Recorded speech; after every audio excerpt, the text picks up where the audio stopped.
আজকে সূরা বাকারার 83 নম্বর আয়াত। এই 83 নম্বর আয়াতে গুরুত্বপূর্ণ কিছু নির্দেশনা আছে, গুরুত্বপূর্ণ কিছু কাজের কথা আছে। আল্লাহ তাআলা বনী ইসরাইলকে যুক্ত করে এই বিষয়গুলো আমাদেরকে দান করেছেন। অর্থাৎ যেই বিষয়গুলো এখানে আলোচনা হবে এগুলো পুরাতন, বনী ইসরাইলের সাথে আল্লাহ তাআলা ওয়াদা করিয়েছিলেন, তাদেরকে আল্লাহ তাআলা এই নির্দেশনাগুলো দিয়েছিলেন, সেগুলো আমাদেরকে আবার দিচ্ছেন। আমি আগে আয়াতের অনুবাদটা শুনে এরপরে সংক্ষেপে প্রত্যেকটার আলোচনা, বিস্তারিত করতে গেলে অনেক লম্বা হবে, অনেক 2-3 দিনও লেগে যেতে পারে। আল্লাহ তাআলা বলেন, ওয়াইদ আখাযনা মিসাকা বনি ইসরাঈলা, আমি বনী ইসরাইলের সাথে ওয়াদা নিয়েছি, বনী ইসরাইল থেকে আমি ওয়াদা নিয়েছি কি, লা তা'বুদুনা ইল্লাল্লাহ, এক নাম্বার তারা আল্লাহ ছাড়া অন্য কারো ইবাদত করবে না। 2 নাম্বার ওয়াবিল ওয়ালিদাইনি ইহসানা, মা বাবার সাথে সদাচরণ করবে। 3 নাম্বার ওয়াদিল কুরবা, নিকটতম আত্মীয় স্বজন, ওয়াল ইয়াতামা, এতিমদের, ওয়াল মাসাকিনা, মিসকিনদের সাথে সৎ আচরণ করবে। ওয়াকুলু লিন-নাসি হুসনা, এবং সর্বসাধারণ মুসলমান মানুষদের সাথে সুন্দর কথা বলবে। ওয়াকুলু লিন-নাসি হুসনা, মানুষকে সুন্দর কথা বলবে। ওয়া আকিমুস সালাহ, নামাজ কায়েম করবে। ওয়া আতুজ যাকাত, যাকাত আদায় করবে। সুম্মা তাওয়াল্লাইতুম ইল্লা কালিলাম মিনকুম ওয়া আনতুম মুরিদুন, তোমরা অধিকাংশ মানুষই আমার সাথে কৃত এই ওয়াদাকে ভঙ্গ করেছো এবং তোমরা পৃষ্ঠ প্রদর্শন করেছ। কিছু সংখ্যক লোক এই কথাগুলো রক্ষা করেছে এবং আমার এই হুকুমগুলো মান্য করেছে, কিছু সংখ্যক লোক। এটা হলো আয়াতের অনুবাদ। 1 নম্বর ওয়াদা কি ছিল? লা তা'বুদুনা ইল্লাল্লাহ, আল্লাহ ছাড়া আর কারো ইবাদত করবে না, আল্লাহ ছাড়া আর কারো ইবাদত করবে না। খুব খেয়াল করবেন, ইবাদতের উপযুক্ত কে? ইবাদতের একমাত্র উপযুক্ত কে? আমি আবার জিজ্ঞেস করতেছি, ইবাদতের উপযুক্ত কে? ইবাদতের একমাত্র উপযুক্ত কে? এখন প্রশ্ন হলো, আল্লাহ ছাড়া অন্য কারো ইবাদত, অন্য কেউ ইবাদতের উপযুক্তই না, তাহলে অন্য কারো ইবাদত করবই বা কেন, করতে পারবই বা কেন? বুঝেন নাই? আমার মাথা নোয়াতে হবে আল্লাহর সামনে, আল্লাহ ছাড়া অন্য কারো সামনে নোয়ানো যাবে না। অথচ আমি আল্লাহ ছাড়া অন্য কারো ইবাদত করতে নিষেধ করেছেন, তার মানে আল্লাহ ছাড়া অন্যের সামনেও মাথা নোয়ানো যায়। আরো সহজ করি, মনে করেন এই যে মাইকটা উপরে নিচে হয় না, ডানে বামে হয় না, ডানে বামে ওখান থেকে হয়। এই মাইকের মাথাটা আমি ধরে রাখলাম, ডানে বামে হয় না, উপরে নিচে হয়। ইবাদত আল্লাহর সামনে হবে, অন্য কারোর সামনে হবে না। তাহলে আমরা অন্য কারোর সামনে মাথা নোয়াই কিভাবে? আমাদের তো মাথা নোয়ানো সম্ভবই না হওয়ার কথা। যে সিস্টেমে উঠবে নামবে, ওই সিস্টেমে উঠবে নামবে, ডানে বামে তো যাওয়ার কথা না। আল্লাহ ছাড়া অন্য কেউ ইবাদতের উপযুক্ত না, তো আল্লাহ বলেন লা তা'বুদুনা ইল্লাল্লাহ, আল্লাহ ছাড়া অন্য কারো ইবাদত করবা না। তার মানে আমরা আল্লাহ ছাড়া অন্য কারো ইবাদত করতে পারি, আল্লাহ নিষেধ করছেন করো না। এটার অর্থ হলো, মানুষ ইবাদত করার ক্ষেত্রে চারটা উদাহরণ দিতে পারি, ইবাদতের ক্ষেত্রে 4টা উদাহরণ দিতে পারি। সম্ভবত আমি সূরা ফাতিহার মাতাহাত আলোচনা করেছি। আল্লাহ ছাড়া কারো ইবাদত হবে না, আল্লাহরই ইবাদত হবে। ইয়্যাকা না'বুদু, আল্লাহ আপনারই ইবাদত করি। কার জন্য ইবাদত করি? আল্লাহরই জন্য। এটা হলো গ্রহণযোগ্য।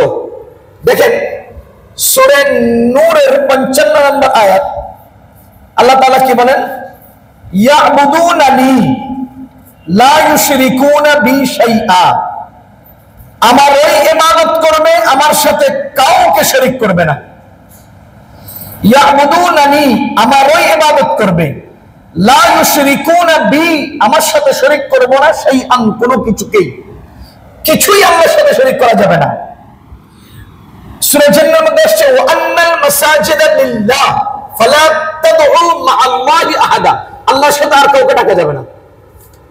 তাহলে ইবাদত হবে কার? আল্লাহর। কার জন্য? আল্লাহর জন্য।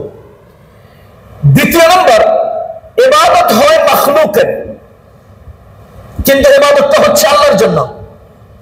যেমন মূর্তি পূজা করে, তুলসী পূজা করে, তারপরে কত কিছুর মাখলুকের পূজা করে মানুষ। কাকে পাওয়ার জন্য? আল্লাহকে পাওয়ার জন্য। শিরক। আবার কিছু আছে মাখলুকের, আল্লাহর পূজা করে কিন্তু মাখলুকের জন্য। যেমন রিয়া, আমরা আরেকজনকে দেখানোর জন্য দান করি, সদকা করি, জিহাদ করি, যুদ্ধ করি, আরো কত কিছু করি। আমাকে দানবীর বলবে, আমাকে ইবাদত গুজার বলবে, তাহাজ্জুদ গুজার বলবে। আমি মুনাজাত ধরে ছবি উঠে গিয়ে এই ছবি সারা দুনিয়াতে ছড়াই, এটা হলো রিয়া। আরেকটা আছে মাখলুকের পূজা মাখলুকের জন্য।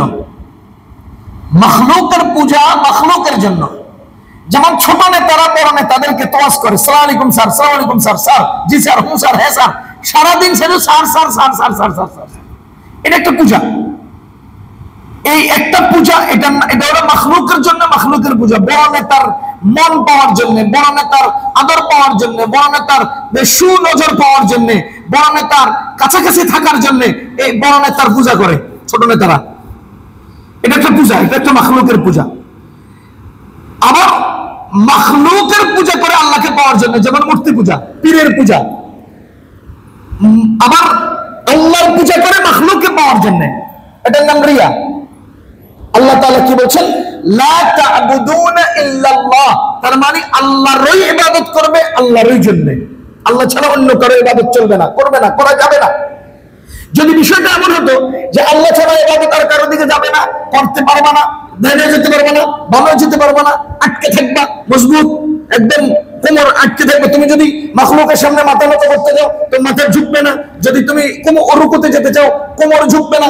বিষয়টা যদি এমন হতো তাহলে আর লা তা'বুদুনা ইল্লাল্লাহ ওয়া ইযা আখাযনা মিসাকা বানি ইসরাঈল মানে ওয়াদা নেওয়ার দরকার ছিল না। তুমি তো যাইতেই পারো না, বুঝলেন? আমি চারিদিকে যেতে পারি, আল্লাহ ওয়াদা নিছে অন্যদিকে যাবে না, আর আমি অন্যদিক যেতেই পারি না, তো ওয়াদা নেওয়ার দরকার কি? তুমি তো এখানে বাইরে যেতেই পারো না। সুতরাং আল্লাহ বলছেন যে আমি ওয়াদা নিয়েছি তাদের সাথে যে আমার সাথে আমার ইবাদত ছাড়া আর কারো ইবাদত করবে না। বলেন তো আমাদের সাথে এই ওয়াদা আল্লাহ করেন? এই ওয়াদা নেন নাই আমাদের থেকে? আমরা লা ইলাহা ইল্লাল্লাহর কালিমা পড়ার সাথে সাথে এই ওয়াদা আবদ্ধ হয়েছি কিনা? হয়ে গেছে কিনা? সুতরাং আর কারো ইবাদত চলবে না, লা ইলাহা ইল্লাল্লাহ। দেখেন এক হাদিসের মধ্যে আসছে, একজন সাহাবী নবীজির কাছে গেলেন, যে বলতেছেন ইয়া রাসূলুল্লাহ, আমি আপনার কাছ থেকে এমন এক দিক নির্দেশনামূলক বক্তব্য চাই যা আপনার পরে আমি আর কাউকে জিজ্ঞেস করব না। আমাকে এমন এক দিক নির্দেশনামূলক বক্তব্য দিবেন, নির্দেশনা দিবেন, আমি শুধু আপনার কাছ থেকে জানবো, আর কারো কাছ থেকে জানবো না, জানতে চাইবো না, আমাকে হুকুম করেন। নবীজি বলেন কুল লা ইলাহা ইল্লাল্লাহ ফাস্তাকিম, তুমি বলো লা ইলাহা ইল্লাল্লাহ এবং এর উপর অটল থাকো, শেষ। আচ্ছা, লা ইলাহা ইল্লাল্লাহ বলো আর এর উপর অটল থাকো, এর অর্থ কি? এর অর্থ হলো ঠিক যেই মুহূর্তে লা ইলাহা ইল্লাল্লাহ পড়েছো, এই মুহূর্ত থেকে ঠিক যেই দিন তুমি নিঃশ্বাস ছাড়া শেষ করবা সেই দিন পর্যন্ত লা ইলাহা ইল্লাল্লাহর উপর অবিচল থাকো। তার মানে লা ইলাহা ইল্লাল্লাহর সাথে যত শাখা প্রশাখা, যতগুলো দিক নির্দেশনা লা ইলাহা ইল্লাল্লাহ তোমাকে দিয়েছে, সবগুলোর উপরে তুমি অবিচল থাকবা। কোনো অবস্থাতেই তুমি ডানে আর বামে যাওয়ার সুযোগ নেই, ডানে আর বামে যাওয়ার সুযোগ নেই। যেমন উদাহরণ দিলে বুঝবেন, বিয়ে করছেন, বুড়ো মানুষ তো জিজ্ঞেস দিচ্ছি। আচ্ছা, বিয়ে করার সময় আমরা তো থাকি দুলা, বর, জামাই, বেশি কথা করতে পারি না, শরম লাগে। এত মানুষের সামনে বেশি কথা কিভাবে কয়? তো আমার ইসলাম, আমার শরীয়ত বলতেছে তুমি বেশি কথা কর লাগবে না, ছোট্ট একটা শব্দ বলে দেবো কি, মেয়ে বাবা অথবা মেয়ের বাবার পক্ষ থেকে কেউ ছেলেকে বরকে প্রস্তাব করেছে যে আমার মেয়ে অথবা অমুকের মেয়ে অমুককে এত টাকার মোহরানা অথবা এই উপস্থিতির সাক্ষীর উপস্থিতিতে তোমার কাছে বিয়ে দিলাম। আচ্ছা বলেন তো, ছেলে লম্বা করে কথা কয় না, ছোট্ট একটা শব্দ বলে, কি বলে? আপনি এবার বলেন তো, লফজে কবুল, শুধু কবুল শব্দটা বলা বলার সাথে সাথে পুরা মজমার মধ্যে গুঞ্জন তৈরি হয় কিনা? মাশাআল্লাহ, আল্লাহ কবুল করুন, আমিন। এটা শব্দ ওঠে, এটা রব রব আওয়াজ উঠে। ছেলে বলছে কি শুধু কবুল। আচ্ছা বলেন তো এই কবুলের দাবি কি? মিয়া খুশি হইও না, কবুল বলার সাথে সাথে কান্দে উঠে গেছে। কবুল বলার সাথে সাথে যারে উঠেছে কাঁধে, হ্যাঁ খাওয়া দাওয়া, পোশাক পরিচ্ছদ, চিকিৎসা, যাবতীয় কি বলে বাসস্থান, আয়োজন, সবকিছু, তার নিরাপত্তা, তাকে শান্তি দেওয়া, তাকে আরাম দেওয়া, তার যাবতীয় ব্যবস্থা তোমার এই কবুলের ভিতরে আছে না নাই? কই আমি তো কবুলের সময় করিনি হেরে খাওয়াবো, কবুলের মধ্যে তো আমি বলি নাই ওরে পোশাক দেবো, কবুলের মধ্যে তো আমি বলি নাই তাকে আমি আরাম দেবো, কবুলের তো আমি কথা বলি নাই যে তাকে আমি বাসস্থান দেবো। কই আমি তো বলি নাই যে যদি না দেই বাসস্থান আপনারা সবাই বিচারের জন্য আসেন কিনা? বলেন আমি যদি ওই মেয়েটাকে বাসস্থান না দেই, পুরো এলাকায় বিচারের আয়োজন করে কিনা? তাকে চাপ সৃষ্টি করে কিনা? ঠিক মতো চিকিৎসা না করলে চাপ দেয় কিনা? যদি তাকে খাবার না দেয় চাপ দেয় কিনা? আমি কবুলের মধ্যে তো কিছু করি নাই, আপনারা চাপ দেন কেন? বেটা কবুল বুঝো, কবুলের ভিতরে দাবিগুলো আছে এটা বুঝো না? বেটা লা ইলাহা ইল্লাল্লাহ বুঝো, মরণ পর্যন্ত লা ইলাহা ইল্লাল্লাহর হারাম আর হালাল বুঝো না? নবীজি বলেন কুল লা ইলাহা ইল্লাল্লাহ ফাস্তাকিম। তুমি কবুল বইলে যেভাবে ওই মহিলাটাকে তোমার কাঁধে নিয়ে মরণ পর্যন্ত ভরণ পোষণের জিম্মাদারি নিয়েছো, তুমি লা ইলাহা ইল্লাল্লাহ বলার সাথে সাথে তোমার জীবনের সমস্ত দায় দায়িত্ব লা ইলাহা ইল্লাল্লাহর দাবি তোমার কাঁধে উপর অর্পণ হয়েছে। আমরা আল্লাহ তাআবুদু ইল্লাল্লাহ, আমরা আল্লাহ ছাড়া কারো ইবাদত করব না, এই ওয়াদা লা ইলাহা ইল্লাল্লাহর ভিতরে আল্লাহর সাথে করে নিছি।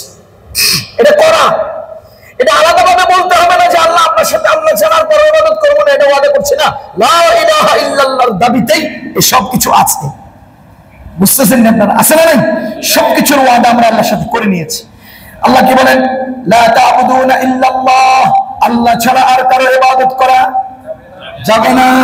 আল্লাহ ছাড়া আর কারো ইবাদত করা যাবে না।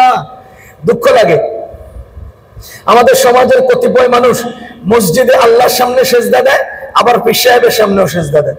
মসজিদে আল্লাহর সামনে সেজদা দেয়, আবার মাজারের সামনে গিয়েও মুনাজাত ধরে। আজীব, এই ওয়াদার পরিপন্থী, এগুলো আল্লাহ তাআলার সাথে কৃত ওয়াদার পরিপন্থী। যাহা 2 নম্বর ওয়াবিল ওয়ালিদাইনি ইহসানা, মা বাবার সাথে সদাচরণ। খুব খেয়াল করেন, মা বাবা আমার থেকে উপর জেনারেশন, সন্তান আমার নিচের জেনারেশন, আমি মিডলে। কোরআন শরীফের কোথাও সন্তানকে আদর করো, মায়া করো, মহব্বত করো এরকম নির্দেশনা নেই, কিন্তু কোরআন কারীমে অগণিত জায়গায় মা বাবার সাথে সদাচরণ করো এই নির্দেশনা আছে। কেন? এর কারণ হলো আল্লাহ তাআলা সৃষ্টিগতভাবে মায়া মহব্বতকে নিচের দিকে ডাউন করে দিচ্ছে। মায়া শুধু নিচের দিকে, মহব্বত শুধু নিচের দিকে, আদর শুধু নিচের দিকে। এটা আল্লাহ সৃষ্টিগতভাবে তৈরি করেছেন। এজন্য ছোটকে মায়া করার জন্য আয়াতের দরকার নেই, কিন্তু মায়ার গতি নিচে, মহব্বতের গতি নিচে, সম্মানের গতি নিচে, আদরের গতি নিচে। তো নিচে হওয়ার কারণে পিছনকে যেন ভুলে না যাই, এই জন্য আল্লাহ আয়াত নাজিল করে এই আদর, এই মায়া, এই সম্মান পিছনের দিকে আবার ঠেলে দেয়। ওয়াবিল ওয়ালিদাইনি ইহসানা, ও বান্দা আমি তো তোমাকে সৃষ্টিগতভাবে মায়া নিচের দিকে দিয়েছি। তুমি ছেলে সন্তান হওয়ার সাথে সাথে ছেলেকে বুকে নিয়ে আদর করো, মেয়েকে বুকে নিয়ে আদর করো, সন্তানকে আদর করো। মাকে অটো অটো আস্তে আস্তে ভুলে যাচ্ছ। যতই মা সন্তান তোমার বেশি কাছে যাচ্ছে, ততই মা বাবা তোমার থেকে দূরে যাচ্ছে। সুতরাং তুমি সন্তানের দিকে পড়ে মা বাবাকে ভুলে যেও না। এজন্য আল্লাহ তাআলা মা বাবার সাথে সদাচরণের আয়াত নাযিল করেছেন, বারবার আয়াত নাযিল করেছেন। যতগুলো ইবাদতের নির্দেশনা, ততগুলো জায়গাতে মা বাবার সাথে সদাচরণের নির্দেশনা। আল্লাহ তা'বুদুনা ইল্লাল্লাহ ওয়া বিল ওয়ালিদাইনি ইহসানা, তোমরা আল্লাহ ছাড়া আর কারো ইবাদত করবে না এবং তোমাদের মা বাবার সাথে সৎ আচরণ করবে। মা বাবার সাথে সৎ আচরণ করবে। আবার বলছি, মা বাবার সাথে সৎ আচরণ করবে। দেখেন এই দুটো আয়াতকে যদি একসাথে মিলাই, সুবহানাল্লাহ, এই দুটো শব্দকে, দুটো নির্দেশনাকে, আমরা হতভম্ব হব আল্লাহ আমাদেরকে এখানে কি বলছেন। বলেন তো, মা বাবা আগে না সন্তান আগে? বলেন না, দুনিয়াতে মা বাবা আগে না সন্তান আগে? এই আয়াতের মধ্যে নির্দেশ আগে না মা বাবার সাথে সদাচরণের নির্দেশ আগে? আপনি কি আমার কথা বুঝতেছেন? দুনিয়াতে যে আল্লাহর ইবাদতের হুকুম কাকে করেছেন? সব মানুষকে। মা বাবার সাথে সদাচরণের হুকুম কাকে করেছেন? সন্তানকে। তাহলে ইবাদতের হুকুম সবাইকে, মা বাবার সাথে সদাচরণের হুকুম সন্তানকে। এখন প্রশ্ন হলো, মা বাবা আগে না সন্তান আগে? ইবাদতের নির্দেশ আগে না মা বাবার সাথে সদাচরণের নির্দেশ আগে? এবার মিলান অঙ্কটা। আমার আল্লাহ সব মানুষকে হুকুম করছেন আল্লাহর ইবাদত করো। সন্তান আগে না পরে? পরে। এখন সন্তান ইবাদত করবে কিভাবে? সন্তান ইবাদত করবে কিভাবে যদি মা বাবা আগে এসে সন্তানকে ইবাদত না শেখায়? দুনিয়াতে আগে আসছেন কারা? মা বাবা। তো সন্তানকে আল্লাহ হুকুম করতেছে আল্লাহর ইবাদত করো, মা বাবাকেও নির্দেশ দিচ্ছেন আল্লাহর ইবাদত করো, এরপরে সন্তানকে নির্দেশ দিচ্ছেন মা বাবার সম্মান করো। তো আমি সন্তান দুনিয়াতে পরে আসলাম, আমি মা বাবার সাথে সদাচরণ করার নির্দেশ পেয়েছি, তারাও আগে আমি আল্লাহর বান্দাগি করার নির্দেশ পেয়েছি, কিন্তু এখন আমার আম্মা আব্বা আগে দুনিয়াতে আইসা আমাকে যদি সহিষ্ণুভাবে ইবাদত না শেখায়, তাহলে আমি প্রথম নির্দেশনা পালন করব কিভাবে? আমার তো প্রথম নির্দেশ আল্লাহর সাথে ইবাদত করা, আল্লাহর বান্দাগি করা। এখন আমি দুনিয়াতে আসার পরে বান্দাগি কারে কয় চিনি না, আমার আব্বা দুনিয়াতে আসছেন আগে, তার জিম্মাদারি আমাকে বান্দাগি চিনানো, তার জিম্মাদারি আমাকে বান্দাগি শিখানো, তার জিম্মাদারি আমাকে ইবাদত শিখানো। এখন আমি যদি আমার আল্লাহর বান্দাগি শিখি, তো আমার আল্লাহ আমাকে নির্দেশ দিচ্ছেন তোমার মা বাবার সাথে সদাচরণ করো। সুতরাং চোখ বন্ধ করে কোরআনের হাতে নিয়ে মসজিদের মিম্বরে বলতে পারি, যেই মা বাবা তার সন্তানকে আল্লাহর ইবাদত শিখাবে না, ওই মা বাবার সাথে তার সন্তান সৎ আচরণ করবে না। অটো একটার সাথে আরেকটা লাজেম মালজুম। কারণ নির্দেশনা ইবাদতের আগে, আবার মা বাবাও দুনিয়াতে আগে। নির্দেশনা মা বাবার সাথে সদাচরণের পরে, আবার মা বাবা সন্তান আসছে পরে। এখন আমি যদি আল্লাহর বন্দেগী না শিখিয়ে দেই, তো সন্তান আব্বার সাথে সদাচরণ শিখবে কিভাবে? এজন্য এই আয়াতের মধ্যে যেমনি ভাবে আল্লাহর বন্দেগীর হুকুম, ঠিক তেমনি ভাবে সন্তানকে বন্দেগী শিখানোর হুকুম। এবার আপনারা বলেন, আল্লাহ তা'বুদু ইল্লা ইল্লাল্লাহ, আল্লাহ ছাড়া কারো ইবাদত করা যাবে না, এই নির্দেশনা এক গ্রুপের না সবার? ওয়াবিল ওয়ালিদাইনি ইহসানা, মা বাবার সাথে সদাচরণ করো, এক গ্রুপের না সবার? এক গ্রুপের। সন্তানের, শুধু সন্তানের। এখন মনে করেন আমার জন্মের আগে আমার আব্বা মারা গেছেন, কথার কথা। আমার বুঝ হওয়ার আগে আমার আম্মা মারা গেছেন, কথার কথা। এটা তো আমাদের নবীজির হয়েছে না? নবীজির আব্বা ইন্তেকাল করেছেন নবীজির জন্মের আগে, নবীজির আম্মা ইন্তেকাল করেছেন নবীজির বুঝ হওয়ার আগে। জাগতিক সিস্টেমে যে বুঝ হওয়ার টাইম, যে বয়স, এই বয়সের আগে। এখন আমার আব্বা মারা গেলেন জন্মের আগে, আম্মা মারা গেলেন বুঝ হওয়ার আগে। এখন আমি ওই দুজনের মানে ওই দুজনের কি করব? সম্মান, শ্রদ্ধা অথবা তাদের সাথে সদাচরণ কিভাবে করব? তারা তো নাই। সুতরাং আমি নির্দেশনায় পরে, কিন্তু প্রথম নির্দেশনা সবার। এজন্য যাদের মা বাবা আছেন, তা সেই মা বাবার জিম্মাদারি সন্তানকে আল্লাহ শেখানো, ইবাদত শেখানো। আমার আজীব লাগে, এই যে আজকে দিনটা ফেসবুকে একটা ভিডিও খুব ভাইরাল, আমি কয়েকবার চোখে পড়ছে আমার। একটা মেয়ে তার বাবাকে ছুরি দিয়ে আঘাত করে করে মেরে ফেলছে, মেরে শেষ করে এবার পুলিশকে নাকি টেলিফোন করছে যে আমি আমার বাপরে মেরে ফেলেছি। কেন মারছে, কি কারণে মারছে, সেগুলোর কারণও সেখানে উল্লেখ আছে। আমার বলার উদ্দেশ্য হলো, এই মেয়েটা তার বাবার প্রতি অশ্রদ্ধায় এমন পর্যায়ে কেন গেল যে সে নিজের বাবাকে নিজের হাতে ছুরি দিয়ে মেরে ফেলছে। ওই ঐশী মেয়েটা তার মা বাবা দুজনকে হত্যা করলো। কেন এমন পর্যায়ে গেল যে সে নিজের মেয়ে মা বাবা দুজনকে ওষুধ খাওয়াইয়া অথবা ঘুমের ট্যাবলেট খাওয়াইয়া মেরে ফেললো? কেন হলো? ওই ব্যক্তি মিরপুরে বসা নিজের কেনা পিস্তল দিয়ে নিজে শুট করলো, নিজেকে আত্মহত্যা করলো, ফেসবুকে লাইভ দিল যে আমি আমার সন্তানদের অসদাচরণে অতিষ্ঠ হয়ে নিজের জীবনকে শেষ করে দিচ্ছি। মা বাবা সন্তানের এমন পরিস্থিতি কেন তৈরি হলো? খোদার কসম, এর পেছনে মূল কারণ হলো ওই মা বাবার ব্যর্থতা, ওই মা বাবার জিম্মাদারিহীনতা, ওই মা বাবার মানে দায়িত্বহীনতা। দায়িত্বশীল মা বাবা এবং দায়িত্বশীল মা বাবা, জিম্মাদার মা বাবা কোন অবস্থাতেই তার সন্তান দ্বারা এমন আক্রান্ত হওয়ার কথা না। কেন হচ্ছে? বেখবর, বেখবর, বেখবর। সন্তান কি করছে, কোথায় যাচ্ছে, কার পিছে ধরছে, কোন কোন কাজ করছে, কোনো খোঁজ খবর নেই। সে কি ইবাদত করছে, সে কি আল্লাহকে ডাকছে, সে কি মসজিদমুখী হচ্ছে, সে কি দিনমুখী হচ্ছে, তার পরিচ্ছন্নতা কতটুকুন, তার বুঝ কতটুকুন, তার চিন্তা কোন ভাবে, কোন পর্যায়ে, কোন ফিকির মা বাবার নাই। মা বাবা চিন্তা করছে বলা বড় হয়েছে, চলুক, চলুক না। কোন পরিবেশে যায়, কার সাথে মিশে, কার সাথে চলে, প্রত্যেকটা দায়িত্ব মা বাবার। এই জন্যই হাদিস শরীফে আসছে, কুল্লু মাউলুদিন ইউলাদু আলা ফিতরা, প্রত্যেক সন্তান তার রবকে রব চিনে জন্ম নেয়। সমস্ত সন্তান তার রবকে রব চিনে জন্ম নেয়। আল্লাহকে আল্লাহ বলার সেই যোগ্যতা এবং মানসিকতা নিয়ে দুনিয়াতে আসে। কিন্তু আবাওয়াহু ইউহাব্বিদানিহি আও ইউনাসসিরানিহি আও ইউমাজ্জিসানিহি, মা বাবা তাকে ইহুদি বানায়, না হলে খ্রিস্টান বানায়, না হলে অগ্নি পূজক বানায়।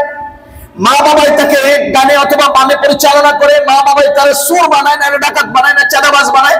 মা বাবাই তাকে কিশোর অপরাধের মধ্যে যুক্ত করে। মা বাবাই তাকে অন্যায় জগতে পদচারণার রাস্তা তৈরি করে দেয়।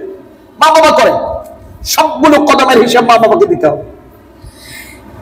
ওয়াবিল ওয়ালিদাইনি ইহসানা, মা বাবার সাথে সদাচরণ করতে হবে। মা বাবার সাথে সদাচরণ করার জন্য আমি সন্তানকে যেভাবে বলবো, ঠিক সেইভাবে আয়াত থেকে বলতে চাই, মা বাবা তার সন্তানকেও আল্লাহর পরিচয় শিখাতে হবে। সন্তান মা বাবার সাথে যেভাবে সদাচরণ করা জরুরি, মা বাবাও সন্তানকে আল্লাহর পরিচয় শিখিয়ে দেওয়া জরুরি। এরপরে আল্লাহ বলেন, ওয়াজিল কুরবা ওয়াল ইয়াতামা ওয়াল মাসাকিন, নিকট আত্মীয় এবং ইতিম, মিসকিন, এদের সাথেও সৎ আচরণ করবে, ভালো ব্যবহার করবে, নিকট আত্মীয়র সাথে ভালো ব্যবহার করবে। আমি আরো একদিন আপনাদেরকে জরিপ শুনিয়েছিলাম কিনা, আমি আর আমার বিবি, আমরা দুজন হলাম পরিবার। একজন পুরুষ আর একজন মহিলা, পুরুষের স্ত্রী, দুজন কি পরিবার, বলেন না, দুজন কি পরিবার। আর আমার সন্তানরা আমার পরিবারের সদস্য, পরিবারের অংশ। আমার মা বাবা আমার পরিবারেরও ঊর্ধ্বে, কারণ আমি তাদের পরিবারের অংশ। আমার মা বাবা আমার পরিবারের ঊর্ধ্বে, কারণ আমি তাদের পরিবারের অংশ। আমার সন্তান আমার পরিবারের অংশ, আমি মা বাবার পরিবারের অংশ। আমার ভাই, আমার বোন, আমার ভাইয়ের ছেলে মেয়েরা, বোনের ছেলে মেয়েরা, আমার বাবার ভাই বোন অর্থাৎ চাচা ফুফু, আমার মায়ের ভাই বোন অর্থাৎ মামা খালা এবং তাদের পরিবারের সদস্যবৃন্দ, ইনারা হলেন আমার নিকট আত্মীয়, ইনারা হলেন আমার আত্মীয়। কথা কি বুঝতেছেন? আমি যে গ্রামে বাস করি, যে বাসায় বাস করি, এর বাস করার আশপাশের যে সমস্ত ব্যক্তিবর্গ, বাড়ি পরিবার আছেন, ওনারা হলেন আমার আকারিব, ওনারা হলেন আমার জাওয়ারিব, আমার প্রতিবেশী। তাহলে পর্যায়ক্রমে হিসাব মিলান, আমি, আমার স্ত্রী পরিবার, আমার মা বাবা পরিবারের ঊর্ধ্বে, কারণ আমি পরিবারের, তাদের পরিবারের অংশ। আমার সন্তান আমার পরিবারের অংশ। আমার ভাই আমার পরিবার, বলেন না, আমার বোন আত্মীয়, আমার পরিবার না। যদি গঞ্জ আমি বুঝি নেই, তা আমি আরো সহজভাবে বুঝাই। আপনি বুড়া হওয়ার পর আপনার সন্তানদের 3 জন 4 জনে বিয়ে শাদী করার পর তাদেরকে কি আলাদা করেন না? আলাদা করার সময় কি আমার সাথে আমার ভাইও আসে না? আমি আলাদা, ভাই আলাদা। কেন আমি আলাদা, ভাই আলাদা হবে কেন? যদি আমি একই পরিবারের হতাম, তার মানে আমি এক পরিবার, আমার ভাই আর এক পরিবার। ভাইয়ের বউ লইয়া সে তার পরিবার, আমি আমার বউ লইয়া পরিবার। ভাই তার সন্তান নিয়ে পরিবার, আমি আমার সন্তান নিয়ে পরিবার। বউ তার স্বামী নিয়ে পরিবার, ভাই তার ওয়াইফ বিবি নিয়ে পরিবার। এভাবেই দুনিয়াটাকে আল্লাহ তাআলা সাজিয়েছেন। ইন্না খালাকনাকুম মিন যাকারিন, ইন্না খালাকনাকুম মিন নাফসিন ওয়াহিদা, একটা মাত্র নফস দিয়ে আমি সৃষ্টি করেছি। ওয়া খালাকা মিনহা যাওজাহা, এরপরে তার স্ত্রীকে বানিয়েছি। ওয়া বাসসা মিনহুমা রিজালান কাসীরান ওয়া নিসাআ, এরপরে তাদের দুজন থেকে অগণিত ছেলে আর মেয়ে, নারী আর পুরুষ দুনিয়াতে ছড়িয়ে দিয়েছে। তাহলে সর্বপ্রথম স্বামী আল্লাহ বানাইছেন, আব্বা বানান নাই। সর্বপ্রথম আব্বা বানান নাই, স্বামী বানিয়েছেন। স্বামী থেকে স্ত্রী বানিয়েছেন, ওই স্বামী স্ত্রী থেকে তারপর দুনিয়া ছেলে আর মেয়ে বানিয়েছেন। সুতরাং দুনিয়ার পরিবারের হিসাব নিকাশ স্বামী স্ত্রী দিয়া, আব্বা আম্মা দিয়া না। বুঝেন, আজকে আব্বা আম্মার গুরুত্ব মানে পারিবারিক সিস্টেমে আব্বা আম্মাকে সামনে রেখে আব্বা আম্মা আমাকে তার পরিবারের অংশ মনে করে, ভাইকেও পরিবারের অংশ বা ভাইকে আমার পরিবারের অংশ বানাইতে গিয়া সমস্যাগুলো তৈরি করে। আমার বোন তার শ্বশুর বাড়ি থেকে এসে আমার পরিবারের উপরে চাপ সৃষ্টি করে, আমার ভাইয়ের পরিবারের উপর চাপ সৃষ্টি করে, ওই ভাই তার বড় ভাইয়ের পরিবারের উপর চাপ সৃষ্টি করে। এই সামাজিক এবং পারিবারিক সমস্যার কারণে আমাদের ঘরে ঘরে পরিবারে পরিবারে কুন্দল কুন্দল কুন্দল কুন্দল। যদি আমরা আলাদাভাবে প্রত্যেককে নিজস্ব স্বকীয়তা নিয়ে পরিবার সজ্জিত করার সুযোগ করে দিতাম সামাজিক ভাবে, তাহলে এত সমস্যা তৈরি হতো না, এত সমস্যা তৈরি হতো না। এই বোন কি কয়, বোন কি কয়, ভাইয়া বিয়ে করে নষ্ট হয়ে গেছে, কয় না? ভাই বিয়ে করে নষ্ট হয়ে গেছে, আগে ভালো ছিল। কথা খেয়াল করবেন, একজন পুরুষের প্রতি একজন নারীর আকর্ষণ, একজন নারীর প্রতি একজন পুরুষের আকর্ষণ, এটা কি আমি আর আপনি স্লোগান দিয়ে তৈরি করছি না আল্লাহ প্রদত্ত? এখন বলেন, আমার সামনে নারী কত প্রকার? 14 আইটেমের নারী আছে যাদেরকে আমি বিয়ে করা হারাম। 14 আইটেমের নারী আছে যাদেরকে আমি বিয়ে করা হারাম, কিন্তু তারা নারী। এর বাহিরের দুনিয়াতে যত মহিলা আছে সবাই আমার জন্য পরা নারী হিসেবে হারাম, কিন্তু বিয়ে করার অধিকার রাখি, আমি বিয়ে করার অধিকার রাখি। 14 প্রকারের নারীকে আমি বিয়ে করার অধিকার রাখি না, এর বাইরে সমস্ত মহিলাকে বিয়ে করার অধিকার রাখি, কিন্তু বিয়ে না করলে আমার জন্য এটা হালাল নয়। বিয়ে করলে হালাল, করার অধিকার আছে, না করলে হালাল নয়। এবার আপনাকে আমার প্রশ্ন, মা আমার জন্য বৈবাহিক বন্ধনে আবদ্ধ হওয়ার সুযোগ আছে? বোন, মেয়ে, ফুফু, খালা আছে? নানি, দাদি নাই? আমি একজন পুরুষ হিসেবে একটা নারীর প্রতি আমার একটা আকর্ষণ, একজন নারী হিসেবে আমার পুরুষের প্রতি একটা আকর্ষণ, এটা আল্লাহ প্রদত্ত কিনা? এখন আপনি বলেন, আমার বোন নারী, আমিও পুরুষ, নারী আর পুরুষের প্রতি একে অন্যের আকর্ষণ থাকবে, সেই আকর্ষণের সুবাদে একজন ভাই একজন বোনকে বুকে নিয়ে শুতে পারে, আদর করতে পারে? পারে না, এটা সিস্টেমে কুলে না। আমি কাকে করব? আমি যাকে বিবাহ করে এনেছি সে আমার জন্য স্ত্রী হিসেবে এসেছে, আমি তার ছায়া, সে আমার জীবনের অংশ। সুতরাং আমি বিয়ের পরে তারকে আদর করব, মায়া করব, দরজা লাগে একান্তে কথা বলবো। আর এটা দেখে আমার বোনে যদি কয়, ভাই বুঝি বিয়ে করে নষ্ট হয়ে গেছে, তোর জামাইও তো তোর বিয়ে করে নষ্ট হয়ে গেছে, বুঝেন নাই? তোর জামাইও তো তোর বিয়ে করে নষ্ট হয়ে গেছে, আমি যদি আমার আরেকজন বিয়ে করে নষ্ট হয়ে যায়। এই যে একটা মাইন্ড, এই যে একটা চিন্তা, এই যে একটা ফিকির, এটাই আমাদের সমাজটাকে ধ্বংস করতেছে। আমার বোন আমার পরিবার নয়, আমার ভাই আমার পরিবার নয়, আমার বোন আমার আত্মীয়, আমার ভাই আমার আত্মীয়, আমি আমার ভাইয়ের আত্মীয়, পরিবার নয়। সুতরাং ভাইয়ের পরিবারে আমি যদি হস্তক্ষেপ করি, আমার সাথে ভাইয়ের দ্বন্দ্ব তৈরি হবে। বোনের পরিবারে আমি যদি হস্তক্ষেপ করি, বোনের পরিবারের সাথে আমার দ্বন্দ্ব তৈরি হবে। বোন যদি আমার পরিবারের উপর হস্তক্ষেপ করে, বোনের সাথে আমার আন্তরিকতা নষ্ট হবে। এই সূত্র ধরেই আমাদের ভাইদের সাথে বোনের সম্পর্ক নষ্ট হয়, ওই সূত্র ধরেই ভাইদের সাথে ভাইদের সম্পর্ক নষ্ট হয়। কেন? আপনি আরেকজনের পরিবারে হস্তক্ষেপ করতে যান কেন? আপনার পরিবার আমি হস্তক্ষেপ করলে আপনার যেমন লাগবে, আমার পরিবার আপনি হস্তক্ষেপ করলে তেমনই তো লাগবে। বোনের শ্বশুর বাড়ির থেকে আইয়া বাপের বাড়িতে ভাবি এটার একবার খোঁসায়, হেটার আরেকবার খোঁসায়, ওটার পিছন দিয়ে বাঁশ দেয়, এটার মাথার উপরে গরম পানি ঢালে। এত কিছু করেন কেন আপনারা? মাইন্ড করতেছেন? আজকের সমাজ নষ্ট, আজকের সমাজ শেষ এই কারণে।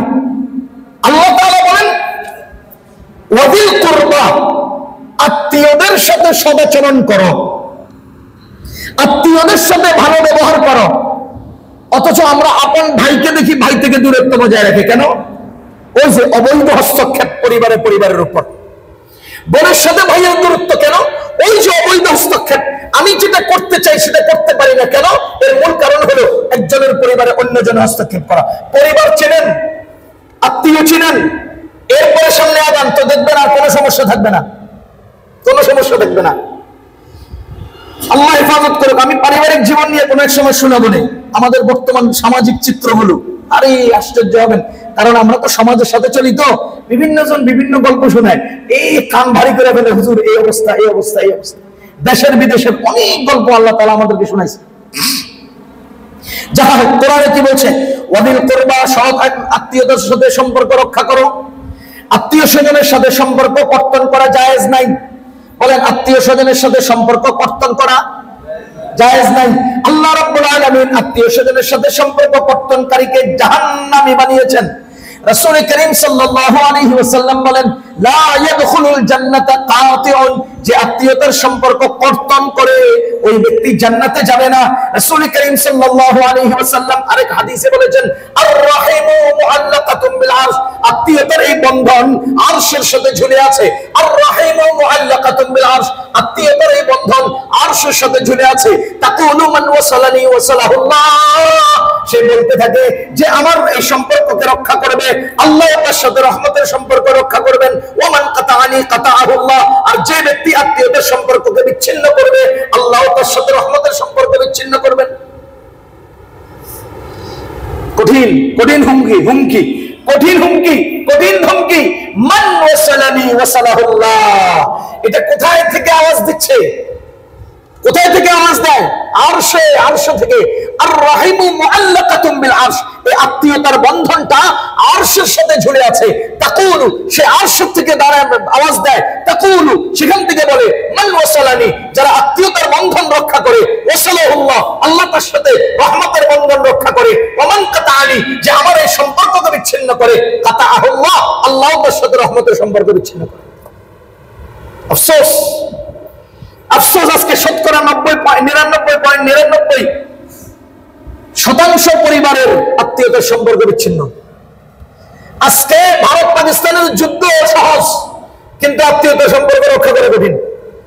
আজকে ইসরায়েলের উপরে হামলা করা সহজ, ভাইয়ের লগে ভাইয়ের সম্পর্ক রক্ষা করা কঠিন। এমন এক জমানা চলে আসছে, কি কর ময়দানে যুদ্ধ করতে রাজি, তো হের বাড়ি যেতে রাজি না। জীবনটা দিয়ে লাইছে হের লেগা, হ্যাঁ তো হের লেগে দিছে, হ্যাঁ তো হের লেগে দিছে, কাল্লাইকে দিছে আল্লাহ মাবুদ জানে। আমি একটা ঘটনা শুনি আপনাকে। সূরা নূর, কোন সূরা বলেন না, বলেন না। সূরা নূর 22 নম্বর আয়াত। আয়েশা রাদিয়াল্লাহু তাআলা আনহার জীবনে তুহমতের একটা ঘটনা আপনারা শুনেছেন কখনো? তুহমত, তিনি ওই যে যুদ্ধে গিয়েছিলেন, নবীজির সাথে করে নিয়ে গেলেন। এরপরে হাওদাজ, উটের পিঠের উপরে যে পালকির মতো বানায়, এটাকে হাওদাজ বলে। তো উনি ভোর রাত্রে যখন চলে আসবেন, তার আগ মুহূর্তে চিন্তা করলেন কাফেলা তো চলে যাবে, আমি তো জরুরত ছেড়ে আসি। তো উনি হাওদাজকে নামিয়ে জরুরত সেরতে গেছেন। সেখান থেকে আসার পরে গলায় হাত দিয়া দেখেন ওনার বোন আসমা রাদিয়াল্লাহু তাআলা আনহা থেকে আনিত একটা স্বর্ণের চেইন ছিল, চেইনটা কোথায় জানি পড়ে গেছে। এখন ইস্তিনজা করতে গেছেন একটু অন্ধকার অন্ধকার অবস্থায়, তো স্বর্ণের চেইনটা যখন হারাই গেছে, তো উনি চিন্তা করলেন যে কাফেলা কখন যায়, আমি যে স্বর্ণের চেইনটা পাই কিনা একটু দেখে আসি। তো উনি ওখান থেকে দেখতে গেছেন, যাই পান নাই, কিন্তু আইসা দেখেন যে কাফেলা নেই, পুরো কাফেলা চলে গেছে, উনি একা, ছোট মহিলা। নবীজির ইন্তেকাল যখন, আয়েশা রাদিয়াল্লাহু তাআলা আনহার বয়স তখন 18। আপনাদের দেশের মেয়েদের বিয়ে যেদিন শেষ করেন, মানে শুরু করেন, আমাদের আম্মা যারা আয়েশা রাদিয়াল্লাহু তাআলা আনহার বৈবাহিক জীবন সেই দিন শেষ হয়। যাই হোক, তো উনি তো ছোট মানুষ ছিলেন, হাওদাজের মধ্যে আসেন না নাই এটা আর তদন্ত করতে খেয়াল করে নাই। কারণ হলো উনি গেছেন এটাও দেখছে, আসছেন এটাও দেখছে, দ্বিতীয়বার যে উনি আবার স্বর্ণের চেইন খুঁজতে গেছে এটা আর কেউ দেখে নাই, যার কারণে মনে করছে আছে। তো উটের খোঁজা দিছে, উট উঠে গেছে, উট লয়ে চলে গেছে, উনি এসে দেখে যা কাফেলা নেই। পরে উনি ওই যেখানে ওনার উট ছিল ওখানেই বসে আছেন, কারণ ওনাকে না পাইলে খুঁজতে তো আর দেনে ভাবে গেলে পরেশান হবে। আসলে প্রথমে কোথায় আসবে? যেখানে উনি ছিলেন ওখানে আসবে। উনি বুদ্ধির সাথে ওখানে বসে আছেন। তো নবীজি এক গ্রুপকে দিয়েছেন যে তোমরা কাফেলা চলে যাওয়ার পরে কিছু রয়ে গেল কিনা তদন্ত করে দেখবা, খুঁজতে খুঁজে তুই আজ কিছু পাইলে নিয়ে আসবা। যে সাহাবীদেরকে জিম্মাদারি দিয়েছেন এর মধ্যে অন্যতম একজন সাহাবী, নামটা আমি ভুলে গেছি এই মুহূর্তে, উনি এসে দেখেন যে জনসভা হয়ে আয়েশা রাদিয়াল্লাহু তাআলা আনহা ওখানে অবস্থান করছেন। ইন্না লিল্লাহি ওয়া ইন্না ইলাইহি রাজিউন। পুরো কাফেলা চলে গেছে, অথচ আমাদের আম্মা জান রয়ে গেছেন। তো ওই সাহাবী উট নামালেন, তিনি উটের উপরে বসলেন, সাহাবী উট ধরে ধরে ধরে ধরে নিয়ে গেছেন, কাফেলা পর্যন্ত সংযুক্ত হয়েছেন। এদিকে আব্দুল্লাহ ইবনে উবাই এবং অন্যান্য মুনাফিকরা এই ঘটনাকে তহমত হিসেবে কি বলে প্রচার শুরু করেছে যে এই মহিলা ওই পুরুষের সাথে কোথাও পালিয়ে গিয়েছিল, সেখান থেকে পরে ওনারা উঠে আসছে। নাউজুবিল্লাহি মিন যালিক। লম্বা সময় আমাদের আল্লাহ তাআলা চাইলে তো রাতারাতি এটা সমাধান দিতে পারতেন, না দেন নাই। পুরো মদিনা এটা নিয়ে তোলপাড়। এই যার নামে কথাগুলো উঠছেন তিনি আয়েশা রাদিয়াল্লাহু তাআলা আনহা। সারা দুনিয়ার সমস্ত ভাষায় পবিত্র পরিচ্ছন্ন বুঝানোর জন্য যত ভাষার যত লুগাত যত অভিধান তৈরি হয়েছে, আমি কোরআন ছুঁয়ে বলছি খোদার কসম, সমস্ত ভাষা একত্র করলে যে পরিচ্ছন্নতা প্রকাশ পাবে আয়েশা রাদিয়াল্লাহু তাআলা তার চেয়ে কোটি গুণে পরিচ্ছন্ন। ওনার ব্যাপারে তহমত উঠেছে। তিনি কে? আবু বকর রাদিয়াল্লাহু তাআলা আনহার মেয়ে। তিনি কে? তিনি মুহাম্মদুর রাসূলুল্লাহ সাল্লাল্লাহু আলাইহি ওয়াসাল্লামের স্ত্রী। তিনি কে? সারা দুনিয়ার মুসলিম উম্মার মা। তার পরিচয়ের জন্য আর কি লাগবে? তার পরিচ্ছন্নতা বয়ান করার যোগ্যতা আমার না, সারা দুনিয়ার মানুষের নাই। কোরআন আয়াত নাযিল করে, আল্লাহ আয়াত নাযিল করে তার পরিচ্ছন্নতা জাহির করেছে। আমি বিস্তারিত বললে জিহাদ এটারে তহমতের কথা, তহমতের এই ঘটনার যদি আমি পুরো আলোচনা করি অনেক লম্বা হবে। আমি শুধু ইঙ্গিত দিচ্ছি কি সূরা নূরের 22 নম্বর আয়াত অবলম্বনে এই কথাটা আমি বলি। আবু বকর রাদিয়াল্লাহু তাআলা আনহুর একজন আত্মীয় ছিলেন, নাম ছিল মিসতাহ। কি নাম? মিসতাহ।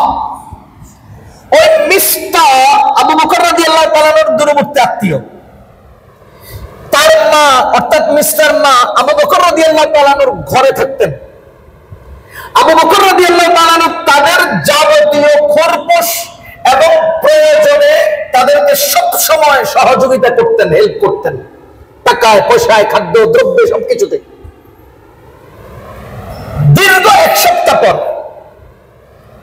এদিকে ওই যে মিস্তাহ আবু বকর রাদিয়াল্লাহু তাআলার জাতীয় মিস্তাহ তহমত প্রচারকারীদের দলে অন্তর্ভুক্ত হয়ে আয়েশা রাদিয়াল্লাহু তাআলা আনহার সম্পর্কে এই তহমত হেয়া ছড়াইতেছে। কে?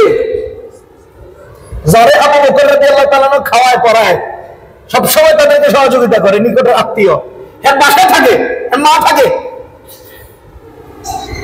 এই লোকটা এমন কাম করে, কোন সে কেমন লাগে? তুই আমার বাড়ির থেকে আমার মেয়ের নামে এটা উঠাস, আর তুই রাসূলের স্ত্রীর নামে এটা উঠাস, এত বড় কথা? তো ঘটনাটা লম্বা। আয়েশা রাদিয়াল্লাহু তাআলা আনহার সাথে আবু বকর কথা বলেন না, নবীজি কথা বলেন না। সারা দুনিয়াটা তার কাছে কেমন লাগে? কেমন লাগে? এক সপ্তাহ পর, 7 দিন পর মিস্টার আম্মা আয়েশা রাদিয়াল্লাহু তাআলা আনহা অসুস্থ হয়ে গেছে, রীতিমতো অসুস্থ, জ্বর, শুয়ে পড়ছেন একদম। নবীজি তার ঘর থেকে বাবার বাড়িতে পাঠিয়ে দিয়েছেন, ওনাকে বাবার বাড়িতে চলে যেতে বলো। কথা নাই, বার্তা নাই। তহমতের ঘটনায় পুরা মদিনার জমিন থমথম করতেছে। কার নামে উঠছে কথা? নবীজির নামে, নবীজির স্ত্রীর নামে। কার নামে? আবু বকরের মেয়ের নামে। হালতটা বুঝেন না? মেয়েকে পাঠিয়ে দিয়েছেন, স্ত্রীকে পাঠিয়ে দিয়েছেন বাবার বাড়িতে, আবু বকর রাদিয়াল্লাহু তাআলা ঘরে। আবু বকর রাদিয়াল্লাহু তাআলার ঘরে যে মিস্টার মা আয়েশা রাদিয়াল্লাহু তাআলাকে ধরে বাইরে নিয়ে যাচ্ছেন, অসুস্থ তো নিয়ে যাচ্ছেন। ঘটনার চক্রে মিস্টার মার কাপড় পেঁচিয়ে কদম দিতেছেন, যে কাপড় পেঁচাইয়া উনি হুচট খাইয়া পড়ে গেছে। তো হুচট খাওয়ার সাথে সাথে মিস্টার মা কি কয়? মিস্টার ধ্বংস হোক, মান নামে, মানে ছেলেকে বলতেছে, ছেলে ধ্বংস হোক। আবু আয়েশা রাদিয়াল্লাহু তাআলা বলেন, ঘটনা কি? আপনি ছেলের নামে কথা বললেন? কমু না, হ্যাঁ তোমার নামে কি কথা কয় জানো? কি আমার নামে? তোমার নামে এমন এমন কথা কয়। হযরত আয়েশা রাদিয়াল্লাহু তাআলা বলেন, 1 সপ্তাহ যাবত আমি জানতাম না যে আমার নামে মদিনায় এত বড় খবর ছড়ায় আর সারা মদিনা থমথম করছে। আমি জানতাম না। আমি ওই মিস্টার মায়ের কাছে শুনছি যে আমার নামে কি কথা উঠছে। এক সপ্তাহ। যাহা হোক, আল্লাহ রাব্বুল আলামিন আয়াত নাযিল করলেন। আয়াত নাযিল করলেন একটা দুইটা নয়, 10টা আয়াত নাযিল করে আয়েশা রাদিয়াল্লাহু তাআলা আনহার পরিচ্ছন্নতার ঘোষণা দিলেন।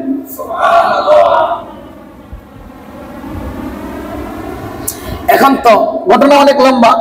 আয়েশা রাদিয়াল্লাহু তাআলা না জিদ করে রয়েছে নবীজির সাথে, আমার ব্যাপারে উনি এটা কিভাবে ধারণা করলেন? আমার আল্লাহ আমার পরিচ্ছন্নতা প্রকাশ করেছে, ওনাকে আমার কাছে আসতে বলেন। নবীজি গেছেন, আদর করছেন, তারপরে সমাধান। কিয়ামত পর্যন্তের জন্য আমাদের শিক্ষা হিসেবে আল্লাহ তাআলা আয়াত নাযিল করছেন। যাই হোক, এই ঘটনার সাথে যুক্ত ছিলেন মিস্তাহ। মজার বিষয় হলো মিস্তাহ বদরের যুদ্ধে অংশগ্রহণকারী সাহাবী। বদরের যুদ্ধে অংশগ্রহণকারী সাহাবীদের ব্যাপারে কোরআনের নির্দেশনা, আয়াত হলো, হাদিসের বর্ণনা হলো, তাদের পেছনের এবং ভবিষ্যতের সব মাফ। এখন চিন্তা করেন, ঘটনা এটা কি দোষের না? কিন্তু দোষের হলে এটা মাফ। আর এটা যে মাফ, এই কথা কি নবীজি তো আগে ঘোষণা দিয়ে রাখছে, কোরআন তো আগে বলে রাখছে। তো আবু বকর রাদিয়াল্লাহু তাআলা আনহু রীতিমতো কষ্টে, ব্যথায় কসম করেছেন, কসম, আল্লাহর কসম, মিস্তাহ আমার মেয়ের ব্যাপারে এত বড় কথা উঠিয়েছে, এত বড় রটিয়েছে, আমি আর সাহায্য সহযোগিতা তাদেরকে করব না। ও ভাই, চিন্তা করেন তো, আমার গাছের পেয়ারা আমার ভাইয়ের পোলায় খাইছে, আমি আর হেগুলোকে কথা কমু না? হিসাব মিলেন না? আমার গাছের পেয়ারা কেন আমার ভাইয়ের পোলায় নিল? আমার গাছের আম কেন আমার ভাইয়ের বই নিয়ে গেল? এই জন্য এই পরিবারের লোক আমার সম্পর্ক শেষ, আমরা খালি আমার পেয়ারা লইয়া করি, সম্পর্ক বিচ্ছিন্ন করি। আর আবু বকর রাদিয়াল্লাহু তাআলা সিদ্ধান্তটা নিয়েছেন কোন পরিপ্রেক্ষিতে? নিজের মেয়ের ব্যাপারে দীর্ঘ 10-12 দিন যাবত এই জাতীয় একটা কথা মিস্তাহ সারা মদিনায় ছড়িয়েছে, বলেছে, যারা বলেছে তাদের অন্তর্ভুক্ত হয়েছে, আব্দুল্লাহ ইবনে উবাইয়ের দলভুক্ত হয়েছে। অথচ তাদেরকে আমি প্রতিটা লোকমায় লোকমায় খানা খাওয়াই, অথচ তাকে আমি প্রতিটা কদমে কদমে সাহায্য করি। আর করবো না, বুঝেন নাই? আর করবো না। আল্লাহ তাআলা আয়াত নাযিল করেন, ওয়ালা ইয়াতালি উলুল ফাদলি মিনকুম ওয়াসআতি, যাদেরকে আল্লাহ তাআলা মর্যাদা দিয়েছেন এবং প্রশস্ত রিজিক দিয়েছেন, যাদেরকে আল্লাহ তাআলা মর্যাদা দিয়েছেন এবং রিজিকে প্রশস্ততা দিয়েছেন, তাদের জন্য উচিত নয় যে তারা কসম করবে আইয়ুতু উলিল কুরবা ওয়াল মাসাকিন ওয়াল মুহাজিরিন ফি সাবিলিল্লাহ, তারা বন্ধ করবে, এটা উচিত হবে না, বন্ধ করা সঠিক হবে না। নিজের আত্মীয় স্বজনকে দেওয়ার ব্যাপারটা, মিসকিনদেরকে দেওয়ার ব্যাপারটা, এবং মুহাজির আল্লাহর রাস্তায় হিজরতকারী যারা, তাদেরকে সহযোগিতা করার ব্যাপারে হাত গুটিয়ে নেওয়া সহি হবে না। আল্লাহ বলেন ওয়ালিয়াফু ওয়ালিয়াসফাহু, তারা যেন তাদেরকে মাফ করে দেয় এবং তাদের থেকে যেন পৃষ্ঠপ্রদর্শ, মানে তাদেরকে যেন চশমে পোশি করে, তাদেরকে যেন ক্ষমা করে দেয়, তাদের বিষয়টা যেন ছেড়ে দেয়। এরপর আল্লাহ তাআলা জিজ্ঞেস করেন, আলা তুহিব্বুনা আইয়াগফিরাল্লাহু লাকুম, তোমরা কি পছন্দ করো না যে আল্লাহ তোমাদেরকে ক্ষমা করে দিবেন? আল্লাহু গফুরুর রহিম, আল্লাহ ক্ষমাশীল, আল্লাহ দয়ালু। আয়াত নাযিল হওয়ার সাথে সাথে আবু বকরের কানে কানে আওয়াজ আসার সাথে সাথে তিনি তৎক্ষণাৎ বলে উঠলেন, বালা বালা বালা উহিব্বু, বালা উহিব্বু, আমি পছন্দ করি, আমার আল্লাহ আমাকে ক্ষমা করবে। তিনি যে হাত গুটিয়ে নিয়েছিলেন মিস্টার সহযোগিতা করবে না, তো আল্লাহ তাআলা আবু বকরকে বলেন, ওয়ালা ইয়াতালি উলুল ফাদলি, তুমি মর্যাদাওয়ালা, তোমার জন্য উচিত নয়, ওয়াসআতি, তোমার প্রশস্ত রিজিকওয়ালা, তোমার জন্য উচিত নয় যে আইয়ুতু উলিল কুরবা, নিকটাত্মীয়দেরকে দেওয়া বারণ করবা, এটা উচিত নয়। ওয়ালিয়াফু, ছেড়ে দাও না, মাফ করে দাও না। ওয়ালিয়াসফাহু, তাদের প্রসঙ্গটা এড়িয়ে চলো না। আলা তুহিব্বুন, তুমি কি পছন্দ করো না আইয়াগফিরাল্লাহু লাকুম, আল্লাহ তোমাকে ক্ষমা করে দেবেন? আবু বকর বলেন, বালা, অবশ্যই আমি পছন্দ করি, চাই আমার আল্লাহ আমাকে ক্ষমা করুন। ও মিস্তাহ, কোথায় আছে? আয়, তোদের রুটিন মতো তোরা আমার সহযোগিতা নিয়ে যা। তিনি তার কসমের কাফারা দিয়ে আবার আগের জায়গায় চলে আসছে। আল্লাহ আয়াত নাযিল করেছেন, আরে আবু বকরের মতো ব্যথাকে আপনি পেয়েছেন, আবু বকর রাদিয়াল্লাহু তাআলার মতো কষ্ট কি আপনি পেয়েছেন? না। তাহলে আল্লাহ তাআলা যে এই আচরণটা করার জন্য আপনাকে ক্ষমা করবেন ঘোষণা দিয়েছেন। ভাইয়ের সাথে ভাইয়ের সম্পর্ক রক্ষা করলে আল্লাহ ক্ষমা করবেন। চাচাতো ভাইয়ের সাথে সম্পর্ক, চাচাদের সাথে সম্পর্ক, মামাদের সাথে সম্পর্ক, আত্মীয়দের সাথে সম্পর্ক রক্ষা করলে আল্লাহ যে ক্ষমা করবেন, এই কথাটা তো আল্লাহ ঘোষণা করেছেন। যদি কেউ এমন আচরণ করে, ওয়ালিয়াফু, মাফ করে দাও, ওয়ালিয়াসফাহু, তাদের এটা এড়িয়ে চলো, বাদ দাও, আর আল্লাহ তোমাদেরকে ক্ষমা করবেন। তুমি সেই ক্ষমার আশায় হলেও তাদের সাথে সম্পর্ক বাঁচাও, তাদের সাথে ভালো আচরণ করো। ওয়াবিল কুরবা ওয়াল ইয়াতামা ওয়াল মাসাকিন, নিকটতম আত্মীয় স্বজন, মিসকিন এবং ইতিমদের সাথে ভালো ব্যবহার করো। ওয়া কুলু লিন-নাসি হুসনা, মানুষের সাথে সুন্দর কথা বলো। ওয়া কুলু লিন-নাসি হুসনা, মানুষের সাথে সুন্দর কথা বলো। কথা বলার জায়গা হলো একটা, মুখ। কথা বলার জায়গা কয়টা? আগামী সপ্তাহে শোনাবো এই ব্যাপারে। ওয়া কুলু লিন-নাসি হুসনা আকিমুস সালাতা ওয়াজ যাকাত। এরপরে আয়াত যেহেতু শেষ হইতে আরো আমাদের আধা ঘন্টা লাগবে, তো আজকে থাকুক এই আয়াত অবলম্বনে, আগামী সপ্তাহে বাকি কথা বলবো। তবে আজকের শিক্ষা কি? যে আমরা আল্লাহ ছাড়া কারো ইবাদত করব না এবং মা বাবার সাথে সৎ আচরণ করব, নিকটতম আত্মীয় স্বজন, এতিম ও মিসকিনদের সাথে সৎ আচরণ করব, ভালো ব্যবহার করব। এই প্রসঙ্গে সামনের বিষয়গুলো এবং এই প্রসঙ্গে আরো কিছু কথা আমরা আগামী সপ্তাহে শুনবো। আল্লাহ তাআলা আমাদেরকে আল্লাহর এই নির্দেশনাগুলো ঠিক ঠিক মতো মান্য করে চলার তৌফিক দান করুন।